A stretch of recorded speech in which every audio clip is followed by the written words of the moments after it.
Good morning students. हम लोग बात कर रहे हैं आपका द बैटल ऑफ पलासी का जो सेकंड पार्ट है उसका। Okay, the battle of Plassey हम लोग देख रहे थे कि after the defeat of Plassey Sirajuddaula was assassinated. जो पलासी का युद्ध होता है 1757 के अंदर में, उसके बाद सिराजुद्दौला को क्या होता है, उसको मार दिया जाता है और मीर जाफ़र मैड द नवाब, और मीर जाफ़र को क्या बना दिया जाता है, वहाँ का नवाब बना दिया जाता है। मीर जाफ़र नवाब बन जाता है बंगाल का, क्योंकि मीर जाफ़र ने साथ दिया था अंग्रेज़ों का।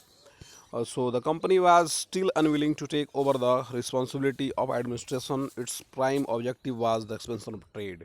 फिर भी ये पावर हाथ में आने के बाद भी कि वो नवाब बना बिगाड़ सकती थी, कंपनी नहीं चाहती थी कि वो पॉलिटिकल पावर अपने हाथ में ले, क्योंकि उसका जो प्राइम काम था, उसका जो मुख्य उद्देश्य था, वो एक्सपेंशन ऑफ ट्रेड था। हाँ, व्यापार जो था उसको वृद्धि करना था, उसको फैलाना था। If this could be done without conquest, और ये बिना लड़ाई झगड़े के संभव है, through the help of rulers, local rulers who were willing to grant privileges, then territories need not be taken over directly. जब उसको लगता था कि अगर मान लीजिए लोकल रूलर्स की मदद से हम अपना जो चाहते हैं, जो अपना उद्देश्य है, जो एम है, उसे हम पूरा कर सकते थे, तो फिर हमें किसी राज्य को अपने अंदर डायरेक्टली ग्रहण करने से कोई फ़ायदा नहीं है। जब हमारा काम ऐसे ही हो जा रहा, तो हम लोग क्यों, क्या ज़रूरत पड़ती है, हाँ, ये खुद हम वहाँ का अथॉरिटी संभाल ले। So soon the company discovered that this was rather difficult. मगर धीरे धीरे कंपनी ने पाया कि ये काम मुश्किल जैसा लग रहा है। For even the puppet nawabs they are not always as helpful as the company wanted them to be. अब बात यह थी कि जो पपेट नवाब बने थे, जो कठपुतली नवाब बने थे, वो हमेशा कंपनी की बात नहीं मानते थे, और कहीं ना कहीं वो तो वहाँ के नवाब थे, वहाँ के राजा थे, तो उनको वहाँ के प्रजा के नज़र में कम से कम एक सम्मान, एक रिस्पेक्ट तो दिखाना था। ऐसा तो नहीं था कि हम लोग अंग्रेज़ के चापलूस हैं, ऐसा तो दिखाना नहीं था। ठीक है, अपने एक सोवरेनिटी दिखानी थी उनको, अपना एक डिग्निटी, अपना एक गरिमा दिखाना था। तो देखिए लिख रहा है कि even the puppet nawab were not always as helpful as the company wanted them to be. जिस प्रकार से कंपनी चाह रही थी, उस प्रकार से उसकी मददगार कभी कभी साबित वो नहीं हो पाते थे। After all they had to maintain a basic appearance of dignity, क्योंकि उनको भी मान लीजिए अपने डिग्निटी को ख्याल रखना था नवाब का, कि मैं एक नवाब हूँ, क्योंकि प्रजा उसको अपना राजा मानती थी। तो प्रजा के नज़र में अपने आप को तो दिखाना था भाई कि हम नवाब हैं, हम सोवरेन हैं, हम स्वतंत्र हैं, हम संप्रभु हैं। And sovereignty if they wanted respect from their subjects, ताकि उनका प्रजा का जो है वो सम्मान उनको मिलता रहे, और उनके नज़र में सम्मान बना रहे, इसके लिए उनको अपने आप में एक स्वतंत्र दिखना पड़ता था। So what could the company do? तब यह समस्या हुई कंपनी के लिए कि जब चाह रही थी वैसा काम हो नहीं पा रहा, तो कंपनी क्या करेगी? वेन मीर जाफ़र प्रोटेस्टेड, मीर जाफ़र ने क्या किया? कंपनी ने बहुत कुछ कहा, मान लीजिए किसी चीज़ को लेकर के उसके साथ इशू हो गया, तो वो उसका प्रोटेस्ट खिलाफत कर दिया मीर जाफ़र ने।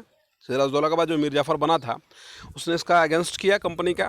सो the company deposed him and installed mister Mir Qasim in his place. तो कंपनी ने क्या किया? उसको डिपोज किया, उसको हटाया, और हटा करके उसका दामाद जो था मीर कासिम, उसको वहाँ का नवाब बना दिया। ठीक है, इतना पावर तो था इंग्लिश कंपनी के पास। When Mir Qasim complaint, he in turn was defeated in battle fought in at Buxar 1764।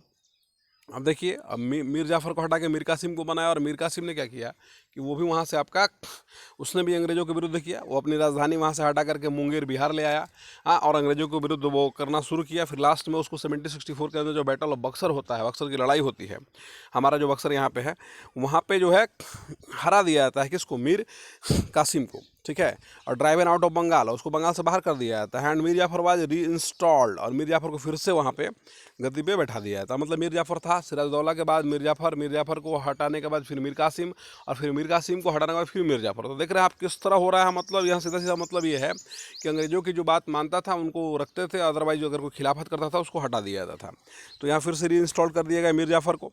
But देखिए, हाँ, द नवाब हैड टू पे 5 लाख, एक नहीं सैकड़ा, हज़ार 10,000 lakh, 5 lakh every month. But the company wanted more money to finance its wars, और कंपनी को 5 लाख जो है वो पर मंथ पैसा चाहिए था नवाब से, और उससे भी ज़्यादा की उनकी इच्छा थी। वांटेड मोर मनी, वो और ज़्यादा पैसा चाहते थे ताकि वो और युद्ध वगैरह लड़ सके। And meet the demands of trade and its other expenses, ताकि उनका जो ट्रेड था, ट्रेड का डिमांड्स, मतलब ट्रेड को लेकर जो उनको खर्च करने पड़ते थे, व्यापार करने को लेकर के बहुत सी चीज़ों को खरीदना पड़ता था उन्हें यहाँ पे। तो उसके लिए वो पहले तो ब्रिटेन वगैरह से सामान, पैसा लाते थे, सोना चांदी लाते थे। तो अब वो चाहते थे कि ऐसा नहीं करना पड़े। तो उनका जो खर्च था, जो फोर्सेज रखे थे, जो फोर्टिफिकेशन किए थे, और तमाम जो आपका मतलब ट्रेड कर रहे थे, उसको लेकर के भी उनका खर्च था। वो चाहते थे कि यहीं से निकल जाए। It wanted more territories and more revenue, वो चाहते थे कि ज़्यादा से ज़्यादा क्षेत्र हमारे अंदर आ जाए, और ज़्यादा से ज़्यादा हम राजस्व इकट्ठा कर ले। By the time Mir Jafar died in 1765, और 1765 के अंदर में मीर जाफ़र की मृत्यु हो जाती है, और at the mood of the company had change, और कंपनी का मिजाज क्या होता है, बदल जाता है। Having failed to work with puppet nawabs, क्योंकि नवाब जो पपेट नवाब थे, कठपुतली नवाब थे, उनके साथ ये काम करके इनका अनुभव ख़राब हो गया था, क्योंकि ये प्रॉपर इनके लिए उस तरह का काम नहीं कर पाते थे और बीच बीच में विद्रोह कर देते थे, इसलिए उनका जो मूड है चेंज हो गया। और क्लाइव डिक्लेयर्ड, क्लाइव पहचानिए क्लाइव कौन है, वही क्लाइव, वही मद्रास से जो आता है और आकर के सिराजुद्दौला को डिफीट करता है, रॉबर्ट क्लाइव। वो क्या घोषणा करता है, we must indeed becomes nawab ourselves, बोला कि हमें अब स्वयं यहाँ का नवाब बनना पड़ेगा। Finally in 1765 the Mughal empire appointed the company as the diwan of the provinces of Bengal. अब ये बोलिएगा मुगल एम्पायर, मुगल सम्राट जो थे, औरंगजेब के बाद भी उनके जो आने वाले लोग थे वो तो थे ही थे यहाँ पे, ठीक है। तो कहीं ना कहीं उसकी अथॉरिटी मिलती थी, उनका एक मान सम्मान था और उनका एक ऑथराइजेशन था नवाबों के ऊपर में, हाँ। अब फॉर्मली था या जैसा भी था, मगर था। तो उनके द्वारा जो है ये diwani of the provinces of Bengal, Bengal का दीवानी के चार्ज मिल गया। अब दीवानी का मतलब आप क्या समझिएगा, दीवानी का मतलब था कि power of collect the revenue, revenue को इकट्ठा करने का एक अधिकार जो है वो मिल गया किसको, कंपनी का। इसके पहले राजा को था, अब कंपनी को मिल गया ये पावर।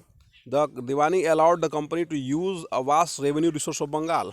जब इसको पावर मिला रेवेन्यू इकट्ठा करने का, तो ये हुमच करके पूरा अपना रेवेन्यू इकट्ठा करना शुरू कर दिया। This solved a major problem that the company had earlier faced. और ये जो रेवेन्यू मिलने लगा, तो ये बहुत बड़ा प्रॉब्लम जो कंपनी को शुरुआत में झेलना पड़ा था, उससे इनका पिंड छूट गया। From the early 18th century its trade with India had expanded. अब 18वीं शताब्दी सेंचुरी में जो इनका मतलब ट्रेड था वो एक्सपेंडेड हुआ। But it had two by most of the goods in India with gold and silver imported from Britain. अब ब्रिटेन से इनको सोना और चांदी ला करके यहाँ से सूती रेशमी वस्त्र खरीदने पड़ते थे, मसाला लौंग इलायची जो भी खरीदना पड़ता था वहाँ से वो लोग लेके आते थे, सिल्वर गोल्ड लेके आते थे, यहाँ के व्यापारियों को देते थे और तब जा करके आपका खरीद करके अपने यहाँ ले जाते थे।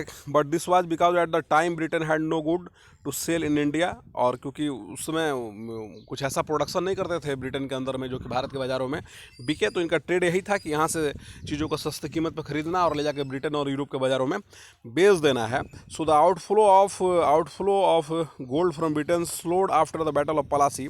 सो पलासी की लड़ाई के बाद जो है आपका आउटफ्लो बंद हो गया था, मतलब कि अब उनको यहाँ चीज़ें खरीदने के लिए मतलब कि अब कम खर्च करने पड़ते थे, ब्रिटेन से कम मंगाना पड़ता था।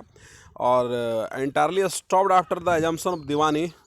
और सीधा सीधा जब स्टॉप कर दिया, कब, जब आपका दीवानी जब का पावर जब इनको मिल गया बंगाल का, तो बिल्कुल इनको रोकना पड़ गया। मतलब कि उनके पास अब इतना यहाँ रिसोर्स हो जाता था, इतना रेवेन्यू इकट्ठा कर लेते थे कि उन्हें खर्च करने की आवश्यकता नहीं पड़ती थी उनको। अब यहीं का पैसा से वो सामान खरीद लेते थे जो उनको कमाई होती थी यहाँ पे। So now revenue from India could finance company expense. और वही रेवेन्यू जो आपका खर्च कर रही थी ये लोग जो मिलता था। Their revenues could be use to purchase cotton, उसके लिए कॉटन खरीदने के लिए, सिल्क टेक्सटाइल सिल्क का कपड़ा खरीदने के लिए, मेंटेन कंपनी ट्रूप्स, कंपनी का सेना को देखभाल करने के लिए, मतलब जो उनको पेमेंट वगैरह देना है यहीं से पूरा हो जाता। अब उसे ब्रिटेन के मतलब पर नहीं भार था कि हम ब्रिटेन से लेकर के आएंगे तो हम अपना ये काम कर पाएंगे, ऐसा नहीं था। क्योंकि भारत के अंदर बंगाल का जब दीवानी उनको मिल गया तो यहाँ से रेवेन्यू इकट्ठा करके सारे खर्च अपने पूरे कर रहे थे। Mid the cost of buildings बनाने के लिए, कंपनी फोर्ट किला बनाने के लिए, ऑफिस हेड कलकत्ता के अंदर कार्यालय बनाने के लिए। अब उन्हें 1 रुपये खर्च जो है ब्रिटेन से ला करके नहीं करना पड़ता था। अब यहीं के पैसे से वो तमाम चीज़ें लेते थे और अपना व्यापार आगे बढ़ा रहे थे। तो इस टॉपिक में हम लोग यही जानना था बच्चों।